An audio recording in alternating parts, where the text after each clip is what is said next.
अल्हम्दुलिल्लाहि रब्बिल आलमीन वस्सलातु वस्सलामु अला रसूलिहि मुहम्मदिन व अला आलिहि व अस्हाबिहि अजमाइन अम्मा बाद। क़ाल अल्लाहु तआला अऊज़ु बिल्लाहि मिनश शैतानिर रजीम बिस्मिल्लाहिर रहमानिर रहीम सुब्हानल्लज़ी असरा बिअब्दिही लैलन मिनल मस्जिदिल हराम इलल मस्जिदिल अक़सा सदक़ल्लाहुल अज़ीम।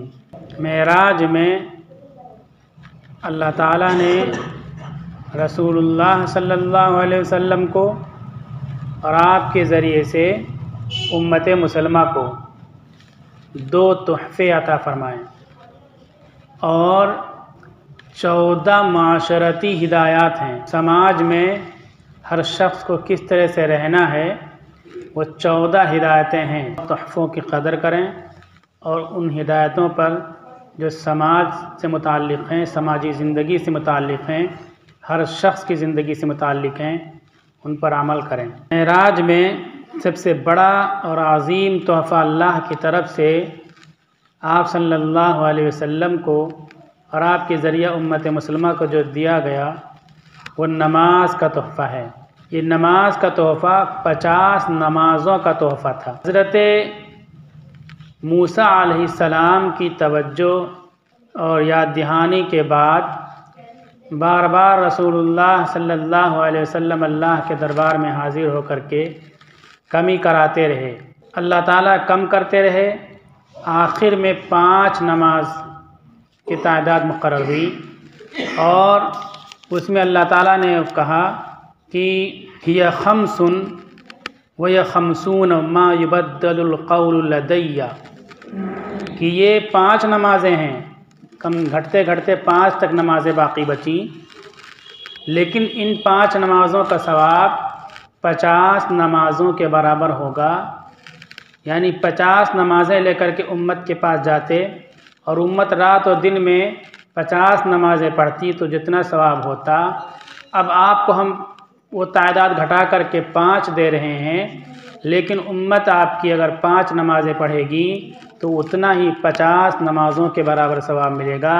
अल्लाह ताला कहते हैं मा युबद्दलुल क़ौलु लदय्या, हमारे पास जो मेरा हुक्म हो जाता है उसमें कोई तब्दीली नहीं होती है। हमने 5 का 50 नमाज़ों का सवाब देने का फ़ैसला कर दिया, अब उम्मत मुसलमा 5 नमाज़ों की पाबंदी करेगी तो 50 नमाज़ों का उसका सवाब मिलता रहेगा। ये बार बार रसूलुल्लाह सल्लल्लाहु अलैहि वसल्लम अल्लाह के दरबार में जा कर के तख़फ़ीफ़ कराते रहे, इसलिए कि मूसा अलैहिस्सलाम ने कह दिया था कि आपकी उम्मत कैसे पाबंदी कर पाएगी, क्योंकि जिस्मानी लिहाज से भी कमज़ोर पैदा होगी, इनके वक्त भी कम होंगे, बहुत सारे अवामिल थे, और फिर ये उम्मत एक कंप्लीट दीन की मालिक होगी। तो रात दिन नमाज़ पढ़ती रहेगी तो माशरती मसाइल, कारोबार, तिजारत, खेती, बाल बच्चों के बीच में रहना, ये सारे काम कैसे कर पाएगी। आपके यहाँ वो नहीं है, रहबानियत नहीं है कि सब काम छोड़ करके इबादत में लग जाओ, जबकि पहले के मज़ाहिब में ऐसी बातें थीं। तो बाज़ार में भी रहना है, खेत में भी रहना है, घर में भी रहना है, रिश्तेदारों में भी रहना है, फिर 50 नमाज़ों की पाबंदी दुश्वार होगी।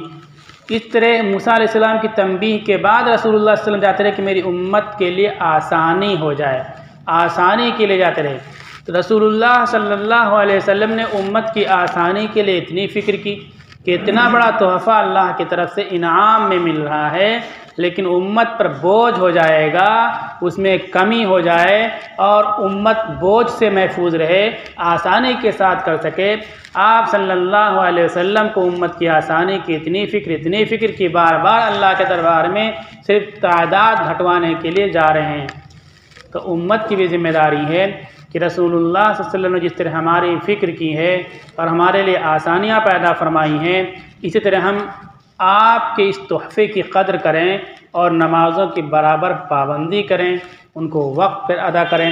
वक्त पे अदा करेंगे, इसमें कदरदानी होगी और साथ ही 5 नमाज़ों का 50 नमाज़ों के बराबर सवाब मिलेगा।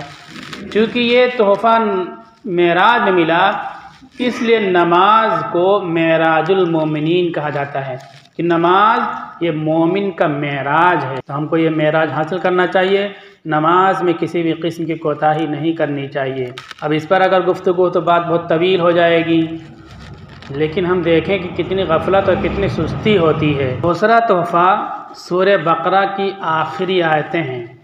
आमन रसूल बिमा उन्ज़िला इलैहि, ये पूरी आयत ईमान अक़ीदे पर जमने, कायम रहने और कुफ्र के मुकाबले में दीन को गलबा और फ़तह की दुआ, ये सब चीज़ें हैं।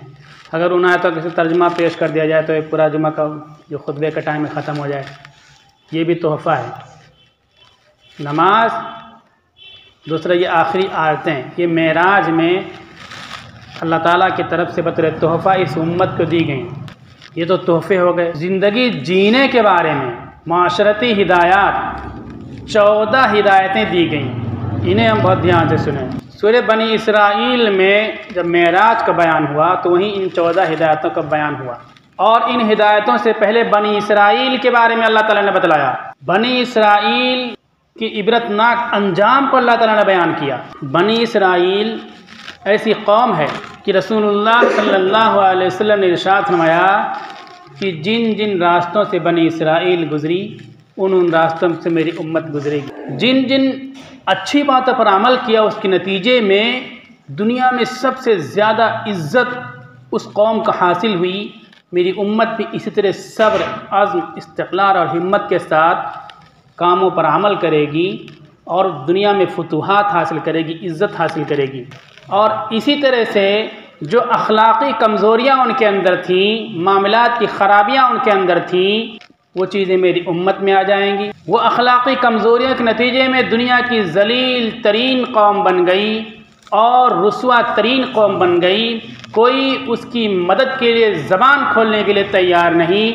मेरी उम्मत भी अखलाक़ी कमज़ोरियों में मुब्तला हो जाएगी तो मेरी उम्मत का यही मामला हो जाएगा। बनी इसराइल नमूने अमल और नमूने इबरत हैं मुसलमानों के लिए, उम्मत मुसलमा के लिए। सूरह बकरा में मुसलसल उनके वाक़यात को बयान किया गया। अल्लाह ने बयान किया, ये गलती की, ये गलती की, ये गलती की तो इस तरह रुसवाई आई, ये गलती की तो इस तरह से पकड़ आई, ये गलती की तो इस तरह से गड्ढे में गिरे। बार बार वहाँ मुफस्सिरीन कहते हैं कि इस तरह अल्लाह ताला बार बार बयान करते हैं कि अब आखिरी उम्मत मुसलमा कुरान को पढ़ेगी और उनका अंजाम देखेगी तो उन गलतियों से बचेगी, और नहीं बचेगी तो जो उनका अंजाम हुआ इस उम्मत का वही अंजाम होगा। उनके अंदर इख्तिलाफात कितना ज़्यादा थे, कितने इख्तिलाफात थे कि सामने दरिया है, पीछे फ़ौज है, इनका पीछा करिए, कत्ल करने के लिए पीछा कर रही है, ग़ुलाम बनाए हुए थी। लेकिन मौजिज़े के तौर पर रास्ता बन रहा है, एक रास्ते से जाने और निकलने के लिए तैयार नहीं थे, मौत के मुँह में थे। 12 रास्ते बने, 12 कबीले अलग अलग रास्तों से निकले, मौत के मुंह में होते हुए एक रास्ता से निकलने के लिए तैयार नहीं थे वो।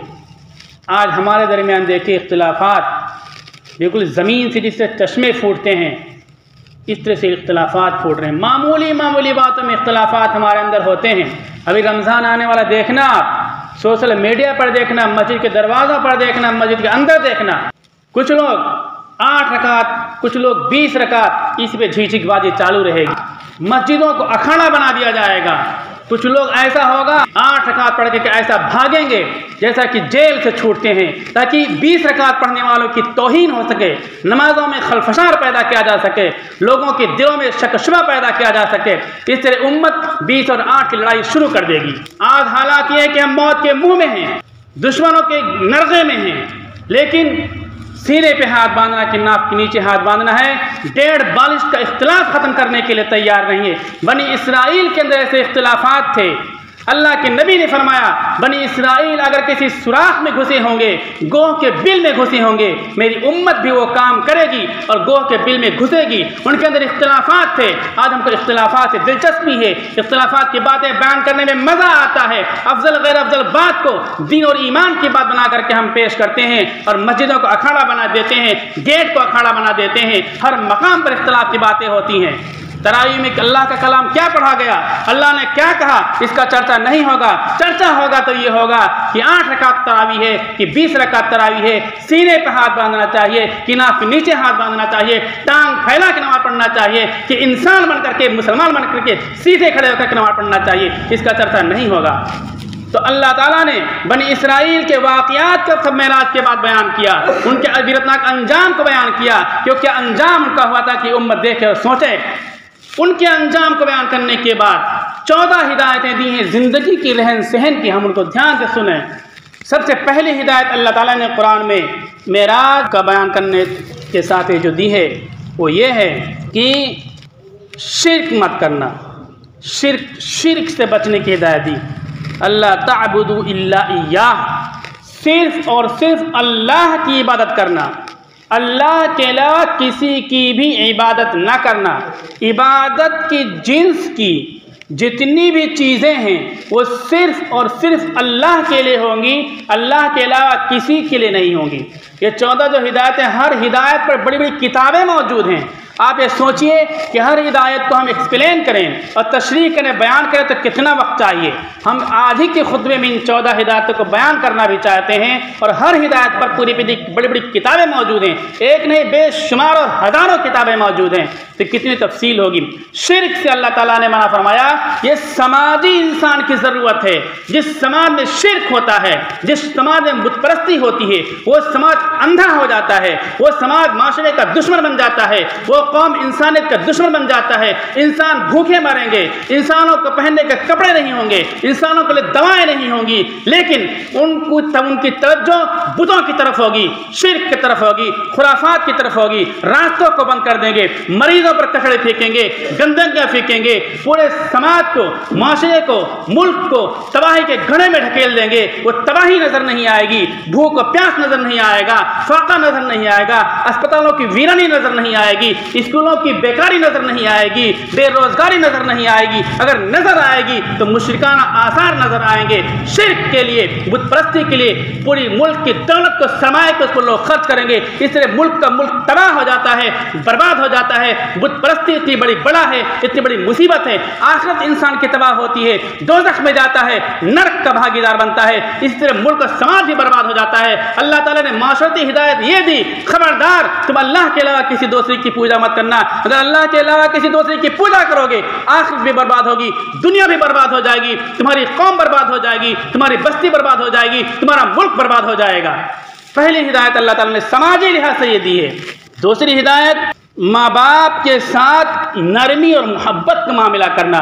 ये माँ बाप मुशरिक हों, अल्लाह का इनकार करने वाले, बड़े अपराधी हों, बड़े अल्लाह के नाफरमान हों, अल्लाह के बागी हों, इस्लाम ये कहता है खबरदार वला तकुल्लहुमा उफ, उनको उफ भी मत कहना, उनकी बेइज्जती मत करना, उनके साथ हुस्न सलूक करते रहना। वबिल वालिदैनि इहसाना, माँ बाप के साथ एहसान का मामला करना, मुरव्वत का मामला करना, मोहब्बत का मामला करना। ये समाजी हिदायत है। जो इंसान अपने माँ बाप की खिदमत नहीं कर सकता है, उनका अदब नहीं कर सकता है, उनका एहतराम नहीं कर सकता है, उनकी ज़रूरत नहीं पूरी कर सकता, वो समाज के किसी भी इस्लाही काम में कोई इस्लाह का काम नहीं कर सकता है, कोई इनकलाब बर्पा नहीं कर सकता है, किसी का हमदर्द नहीं हो सकता है, किसी की मदद नहीं कर सकता है जो अपने माँ बाप की खिदमत ना करे।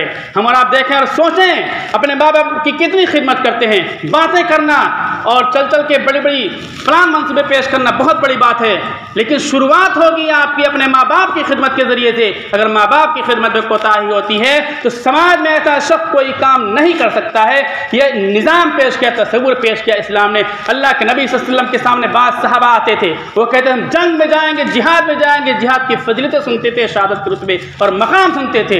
अल्लाह के नबी मालूम करते हैं कि इनकी माँ मौजूद है, बाप मौजूद है, सख्ती से मना कर दिया करते थे। जिहाद में जाना, शहीद होना जन्नत में जाने का जरिया है, लेकिन माँ बाप को बेसहारा छोड़ देना ये बड़ी महरूमी की बात है।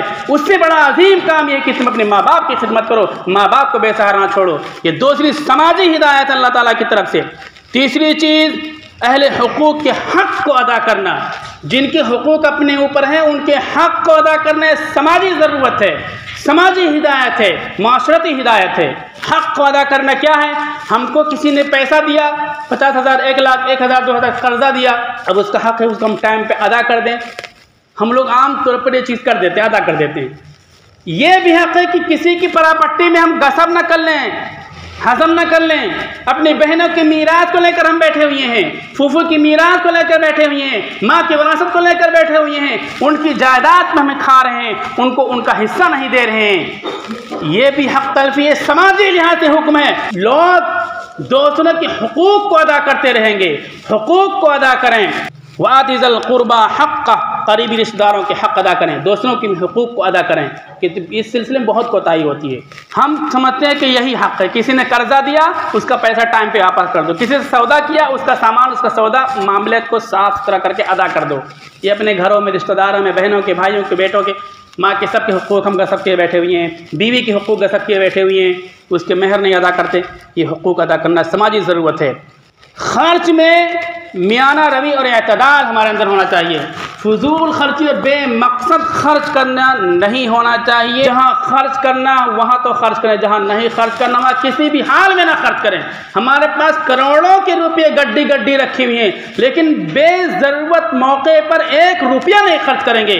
हमको लोग बखील कहते रहें, नहीं खर्च करेंगे। जहाँ ज़रूरत है हमारे पास खाने पीने के लिए नहीं है, हम खर्च करेंगे। अल्लाह के नबी ने करके दिखा दिया। खर्च करने की सिर्फ एक जगह है, वो क्या है? तालीम, इल्म के लिए खर्च करना, और उसी के साथ इस्लाम की तबलीग। इन 2 मकाम पे खर्च करने का, मैंने अंधाधुंध खर्च करने का हुक्म है, बगैर किसी रोक टोक के खर्च करने का हुक्म है। इन 2 मकाम में आते, खाने के लिए नहीं था, पहनने के लिए नहीं था, रहने के लिए मकान नहीं थे, 10 लाख रुपया फर्स्ट स्टैंडर्ड के 2 सब्जेक्ट के अल्लाह के नबी ने खर्च फरमाया।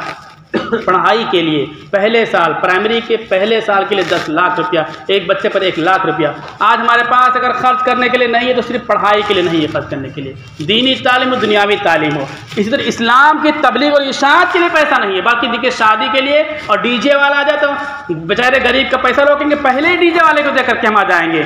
जूते के लिए, मोजे के लिए, इंटरनेट के लिए, गाड़ी के लिए, पेट्रोल के सब के लिए खर्चे हैं। ये समाजी ज़रूरत है। आज हमारी जो तबाही पीछा कर रही है, गढ़े में जा रहे, उसकी वजह यही है। 5वें नंबर पर बखीली ना करना। 6ठे नंबर पर कुदरती निज़ाम के तहत मसनूई तरीके पर रोज़गार को रोकने की कोशिश न करना। अफ्रीका वगैरह में मौलाना खालिद सैफुल रहमानी साहब गए, वहाँ देखा कि लोग बकरियों को काट करके समंदर में मिट्टी में दफन कर देते हैं। घी के बड़े कंटेनर होते हैं, उनको समंदर में डाल देते हैं, इसलिए कि अगर बाज़ार में आ गए तो सामान सस्ता हो जाएगा, और हमने मेहनत करके तैयार किया तो हमारा आमदनी नहीं होगी, ज़ाया कर देते हैं महंगाई बढ़ाने के लिए। ऐसा मत करो। इसे नस्ल कुशी ना करना। नस्ल कुशी क्या है कि बर्थ कंट्रोल, बच्चों की पैदाइश को ना रोको, ये समाजी ज़रूरत है। जिना ना करना, कत्ल ना हक, बिला वजह किसी को कत्ल ना करना। आज जानवरों के नाम पर इंसानों का कत्ल हो रहा है। यतीम के मफाद की हिफाजत करना, उनके साथ हुस्न सलूक करना। यतीमों को ढूंढो मोहल्ले बस्ती में, उनके साथ उनकी ज़रूरियात को पूरी करो, मोहब्बत का मामला करो, और वादों को पूरा करो, नाप तोल में कमी ना करो, और इनफिरादी और इज्तिमाई मामलात में ख्याल और वहम पर अमल ना करो, बल्कि यकीन पर अमल करो, और तकब्बुर ना अख्तियार करो। एक सांस में मैंने 14 चीज़ें जिक्र कर दी जो माशरती लिहाज से हिदायत हैं। इस पर कुरान की आयतें हैं, और हर हिदायत पर बड़ी बड़ी मोटी मोटी किताबें लिखी हुई हैं। सबको बयान नहीं कर सकता तफसील के साथ, लेकिन ये याद रखिए, मेराज की रात में अल्लाह ताला ने रसूलुल्लाह सल्लल्लाहु अलैहि वसल्लम को 2 तोहफे दिए, नमाज, सूरह बकरा की आखिरी आयतें, और ज़िंदगी जीने के लिए ये 14 हिदायतें दी थी। हम इन 14 हिदायतों पर अमल करें। अक्सर पर अमल करते हैं, बात पर बिल्कुल अमल नहीं करते हैं। हम गौर करें, जायज़ा लें। अल्लाह ताला हमको अमल की तौफीक अता फरमाए।